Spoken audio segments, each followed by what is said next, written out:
যদি এই সেটিংসটা যদি অন না থাকে এখনই দেখে না, এখনই চেক করে না এই সেটিংসটা তোমাদের অন আছে কিনা। যদি অন না থাকে তোমাদের ভিডিও কিন্তু অন্যদের কাছে কিন্তু পৌঁছাবে না। আর যদি অন্যদের কাছে তোমাদের ভিডিও যদি কখনো না পৌঁছায় তাহলে তোমাদের ভিডিওটা ভাইরাল হবে কি করে আর ভিউ বাড়বে কি করে। তো অবশ্যই চেক করো না, এখনই আমি দেখিয়ে দিচ্ছি কি করে চেক করবে।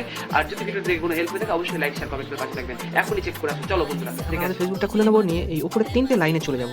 এই 3টে লাইনে গেলাম, গিয়ে এই যে সেটিংস, এরকম আসবে। এসে এই যে নিচের দিকে দেখতে পারবে সেটিংস বলে যে অপশন আছে, সেটিংস অ্যান্ড প্রাইভেসি, এর মধ্যে দেখতে পারবে সেটিংস বলে যে অপশনটা, এই সেটিংসে আমরা ক্লিক করব।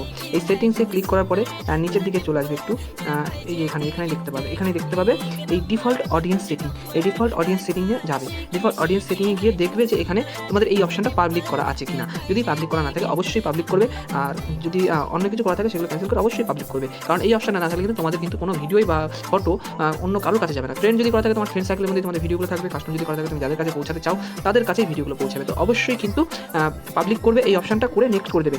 নেক্সট করে দেওয়ার পরে এই দেখো কনফার্ম করবে, কনফার্ম করার পরে এই যে ডান করে দেবে কিন্তু। তাহলে হয়ে গেল আমাদের সেটিংসটা। নতুন নতুন ভিডিও পেতে সাবস্ক্রাইব করে পাশে থাকবেন বন্ধুরা। ধন্যবাদ।